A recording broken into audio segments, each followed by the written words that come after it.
Meeting चल रही, meeting तो होगी ना भैया, समीक्षा बैठक होगी। किन्होंने क्या दायित्व को मजबूती से निभाया, जिम्मेदारी को किस अच्छे तरीके से लिए, तो आज कैसे चोरी की गई, कैसे आम जनता के अधिकार को छीने गए, कैसे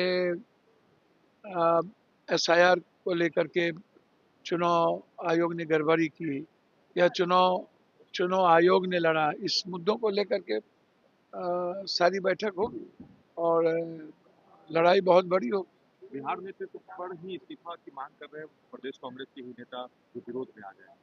देखिए, हमको तो समझ में नहीं आता, ये मुद्दा है डिसिप्लिन कमेटी का या ये मुद्दा शीर्ष नेतृत्व का, मैं इसमें कहीं नहीं आता हूँ। लोकतांत्रिक व्यवस्था में ये चलता रहता है, लेकिन जो लोग इस्तीफा मांग रहे हैं उन्हें अपने गिरेबान में भी झांकना चाहिए, अपने दायित्वों का भी और जिम्मेदारी का एहसास करना चाहिए और उचित प्लेटफॉर्म पर वो मांगना भी चाहिए। सर 2 दशक से राबड़ी देवी के आवास नहीं, ये तो गलत है, ये मैं नहीं मानता।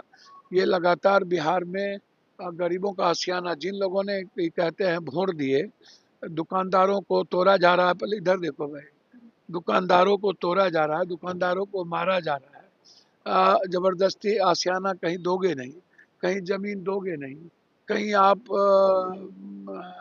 और लगातार उजारना। अब क्या है ये हिटलर का राज थोड़ी है। ऐसा बदले की भावना से मैं सरकार से मांग करता हूं कि जो लगातार आपने नालंदा में घर तोड़ दिया गरीबों का, यहाँ पटना में आप लगातार दुकान तोड़ रहे हो, लगातार लोगों का घर तोड़ रहे हो, ऐसा मैंने कभी लालू यादव से लेके नीतीश कुमार जी तक के राज में नहीं देखा और ये बर्दाश्त भी नहीं होगा। इसको मैं लोकसभा में भी उठाऊंगा और इसकी लड़ाई लड़ेंगे। योगी मॉडल नहीं, यहाँ कहाँ से, यहाँ तो बोल ही दिया। यहाँ क्या, ये कौन बुलडोजर, आप ही लोग नाटक करते हो क्या? है, यहाँ नीतीश मॉडल की बात नहीं सुने क्या हुआ? यहाँ कौन मॉडल, ये बिहार है, ये कर्पूरी ठाकुर जेपी और लोहिया का बिहार है, ये हिटलर का बिहार नहीं है, समझ गए? ये ज्यादा बढ़ गया आप हमको तो कुछ नहीं, सवाल ही नहीं उठता, कहीं कुछ नहीं।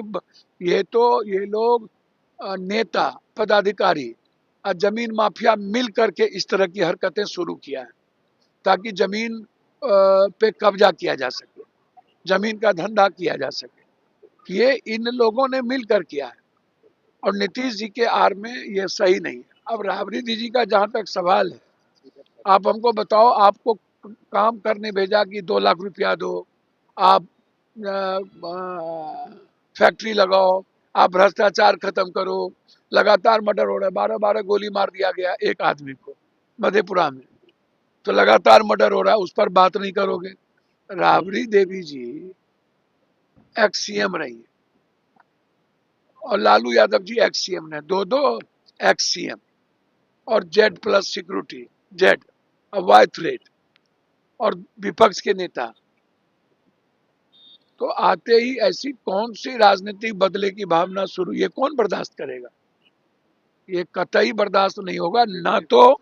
ना तो गरीबों का आशियाना उजरने देंगे और ना ही राजनीतिक प्रतिद्वंदिता के साथ इनको कोई कार्य करने देंगे। खाली नहीं करेंगे भैया, मैंने आपको कहा ना, कोर्ट जाएंगे, जो जरूरत पड़ेगी करेंगे, लेकिन इस तरीके से पॉलिटिकल भावनाओं से ग्रसित होकर ये नीतीश जी ने कभी ऐसा नहीं किया। कौन है इसके पीछे, इसको नीतीश जी को देखना चाहिए और इससे गरीबों में आक्रोश है और इस तरह की किसी भी कृत्य का हम विरोध करें। सर, संसद में अब जय हिंद और वंदे मातरम नारे पर प्रतिबंध की बात कही जाती है। अच्छा, एक बात बताइए, कोई नारा, सब स्वतंत्र है, अपना अपना नारा सब लगाए। हम जय मानवतावाद का नारा लगाते हैं, इंसानियत का नारा लगाते हैं। जो स्वतंत्रता किसी की नहीं छीननी चाहिए। कोई जय भीम लगाएगा, कोई नमो बुद्धाय लगाएगा। अंबेडकरवादी सोच से ही आप देश का डेवलप कर सकते हैं। लोकतंत्र और संविधान की रक्षा के लिए जो भी कुकर्म करना पड़ेगा वो करेंगे। 1 तारीख से सदन में ये मुद्दा उठेगा और हम ऐसी किसी भी फालतू बातों पे नहीं जाएंगे कि वो नारा, सबको नारा लगाने की स्वतंत्रता है और किसी की हाँ, किसी जाति धर्म मजहब को ठेस ना पहुंचे।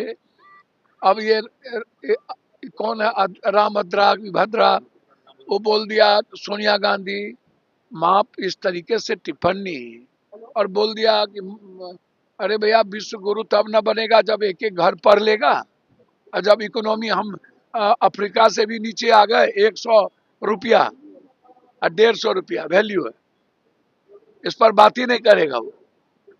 हमारी इकोनॉमी पर बात करो ना कि दुनिया में इकोनॉमी सस्टेन कैसे होगा। और एक आदमी बोल दिया आरक्षण खत्म करो, खत्म करिए, सब जात का एक दूसरे जात में शादी ब्याह शुरू करिए, हिंदू में जितना Dalit ST SC EBC OBC upper caste backward forward सब खत्म करिए, और जिसकी जितनी जनसंख्या भागीदारी कर दीजिए।